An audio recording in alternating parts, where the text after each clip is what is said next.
LTU Sports Report is brought to you by the City of Southfield, the center of it all, and Hungry Howie's, famous for flavor. Hello everybody and welcome inside the LTU studios for another edition of the LTU Sports Report. I'm Jenna Skelski. And I'm Jason Ross Jr. We've got basketball highlights from Wednesday night as the Blue Devils were at home to take on Northwestern Ohio, plus men's volleyball action as the Blue Devils hit the road for a matchup against the Lords. Greek recruitment is taking place right now on campus, so later in the show we take a look at why the Greek life might just be the right thing for you. Enough talk, let's get this show into gear as we start with women's basketball. The Lawrence Tech women's basketball team looks to continue their stellar WAC play against the Racers of Northwestern Ohio. Looking for their third game in a row, the Blue Devils are looking to get out to a faster start. On the other side of the ball, the Racers are looking to end a two-game skid. How will this one play out? Let's jump into the action. Lawrence Tech wasted no time getting on the board as sophomore Kendall Fisher drives and kicks the ball out to three-point specialist Caitlin Smith, and she would bury the ball from behind the arc. LTU started the game on a 12-0 run. On to the second quarter, where the East Lansing native Danielle Hansen makes a strong move to the post, makes the layup and gets fouled for the and one play. The Blue Devils held the Racers to just 6 second quarter points and took a 23-point lead into the break. Jumping to the middle of the third quarter, the Dakota High School graduate Emily Langhoff finds the bottom of the net for 3 points. LTU would only score 13 points in the third, but still had a comfortable lead heading into the fourth. Moving along to the fourth, it's the senior from Springboro, Ohio, Rachel Price, who splashes a three from the corner. Price led the team with 5 3-pointers. Lawrence Tech would cruise to a 79-53 victory over Northwestern Ohio, improving to 15-7 on the season and 9-3 in WAC play. LTU will be back home for a 1 p.m. matchup against Aquinas. We just knew we had to come out, be ready to play. This is a tough team. They like to work very hard, so we knew we had to come out, work harder, and that's what we did. We came out from the jump, and we were ready, and we pushed the ball. We had a lot of ball movement. It was a fun game. It was a lot of fun. I think it's what we needed to have a couple of strong games coming forward. We have a very strong conference this year in the WAC, and this was a good game for us. We've put a string of some good games together, a handful of them. And we've got a tough schedule coming up in January, so we're just trying to take it one game at a time, learn as we go, and I just told the girls, I'm proud of our growth as individuals first because it helps our collective move, and we've learned, we've listened to the coaching, and we've made improvements. The women's team will be back in action Saturday afternoon inside the Don Riddler Fieldhouse for a 1 p.m. matchup against Aquinas. Instead of wearing the traditional blue, this game will be a pink out for breast cancer awareness. I know I'll be wearing pink, and I encourage you to do so and donate as well. The men's volleyball team had their first conference match on Wednesday night versus Lords, and unfortunately they did fall in straight sets to the Grey Wolves. The Blue Devils' next game is on Saturday night against Siena Heights inside the Don Riddler Fieldhouse at 7 p.m. Did you know that LTU has several Greek-led organizations? There are 6 fraternities and 5 sororities to be exact. It's Greek recruitment time at LTU. The rush begins to become a pledge. This week was Rush Week at LTU as students start to get reacclimated around campus.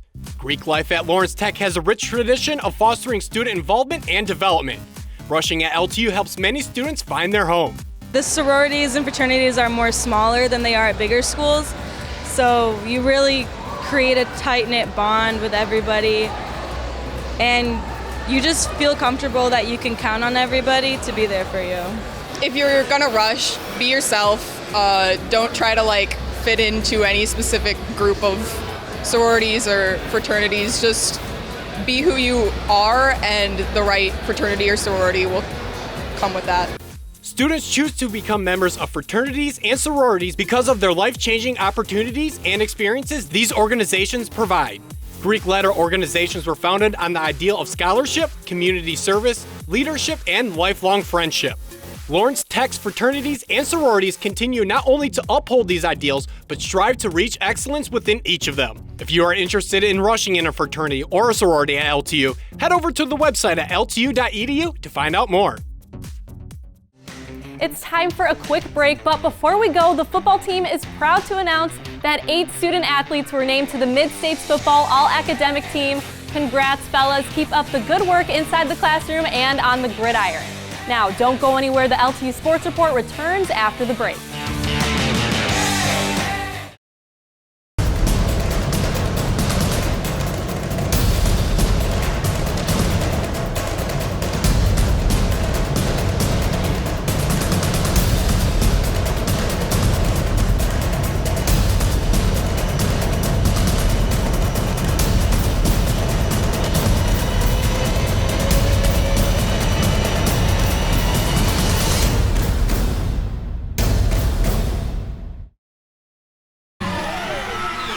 We're getting reports that you have over 40,000 flavor combinations. That's right. May I examine one, ma'am?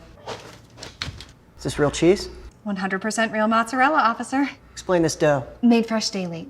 I'm gonna have to confiscate this as evidence. Aren't you a mall cop? All units, someone's in the fountain. 10-4. Tiger on the prowl. Treat yourself to the world's first stuffed flavored crust pizza. And now, for just $6.99, try our new stuffed Howie bread. Hungry? Howie! Welcome back to the LTU Sports Report. I'm Jenna Skelski. Spring is right around the corner and many teams are gearing up for the upcoming season. We caught up with the softball team to see how they've gotten back into the swing of things. So we just started practicing a couple weeks ago. When we practice here at All Fields hitting facility, we pretty much do mainly hitting, a lot of front toss, a lot of tee work. We do throw some throwing in here and there, and our pitchers get good workouts in as well. We start playing in about a month. We head down to Tennessee. Pretty exciting. We're definitely ready to go. The practice is really good. We're really working on conditioning and hitting and just everything in general. Just really trying to get the team well-rounded so when we get going here in a month that we're hitting the ground running.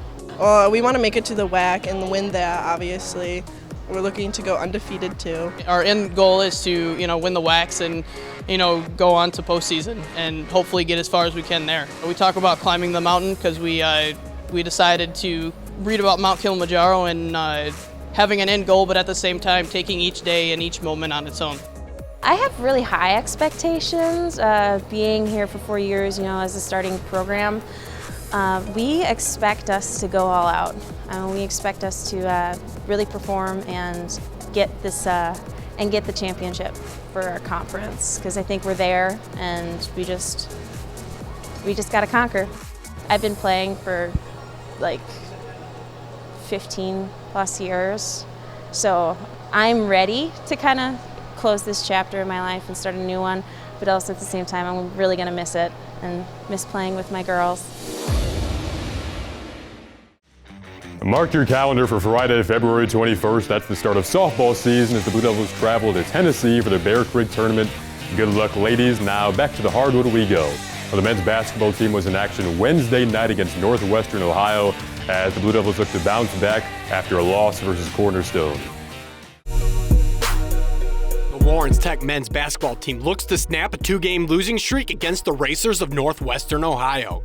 The Blue Devils have struggled to play the full 40 minutes in recent games, but when they do, they tend to get the results they want. Can the Blue Devils put together a complete win against the Racers? Let's find out. Starting in the first half, the Racers strike first. But here is Gunnar Gustafson using all of his 6'7" frame to grab the rebound and lays the ball up through contact for the and one play. Later on in the half, the Blue Devils' leading scorer, Jordan Henry, drives hard down the lane and finishes tough at the rim. Henry is averaging just over 15 points a game. It's a tight battle inside the Don Riddler Fieldhouse as the Blue Devils are down just 1 point at halftime. On to the second half, here is one of the WAC's leading three-point shooters, Carter France, who hits from downtown. France is shooting over 35% from behind the arc. Moving along late in the second half, the Blue Devils find themselves in a hole, but the fight doesn't stop as freshman standout Brandon Beavers takes his defender all the way to the basket for 2 points. However, that would not be enough as the Lawrence Tech Blue Devils lose another tough game, 60-53. Lawrence Tech is back at home on Saturday to face Aquinas at 3 p.m. In this game, we knew it was going to be at the end of the first half. We saw it was only in the 20s, and we knew it was going to be a grinder. And at halftime, our coach told us who was going to be the tougher team, who's going to win, who's going to get more rebounds, who's going to make more 50-50 balls, and they edged us on that, and that's how they got that win. Offense comes and goes. You win by defending and rebounding at a high level, and although their numbers will project that we defended well, we didn't come up with the plays down the stretch, specifically during that last 10 minutes where we gave up offensive rebounds and blew some assignments there. So we're kind of disappointed in our effort late in the half. Yeah, we want to continue to get better every day. We know it's a process. We're a developmental program. These guys always come back to battle, so we'll get some film in tomorrow, get on the floor, and get better for Saturday. Well, that's all the time we have for you on this episode of the LTU Sports Report. Lots of action going on this weekend for the Blue Devils, especially inside of the Don Riddler Fieldhouse on Saturday afternoon. That's right, Jason. Make sure to wear your pink for the women's game at 1 p.m. and the men's team is doing something special as well. They will be participating in the Coaches vs. Cancer National Campaign and will be accepting donations to the American Cancer Society. Tip-off time for the men's game is at 3 p.m. The men's D1 hockey team is also in action. They have a doubleheader this weekend at the Farmington Hills Ice Arena against Indiana Tech. Puck drop is slated for 8:15 p.m. and Saturday at 5:30 p.m. The bowling teams are also in action as they travel to Cincinnati for the MSC Collegiate Classic. And finally, the men's volleyball team is at home to take on Siena Heights at 7 p.m. I want to say good luck to all of my fellow Blue Devils. Well, be sure to tune in Tuesday at 4 p.m. for the next episode of the LT Sports Report. Thanks for watching. For Jenna Skalski, I'm Jason Rush Jr. We'll see you next time.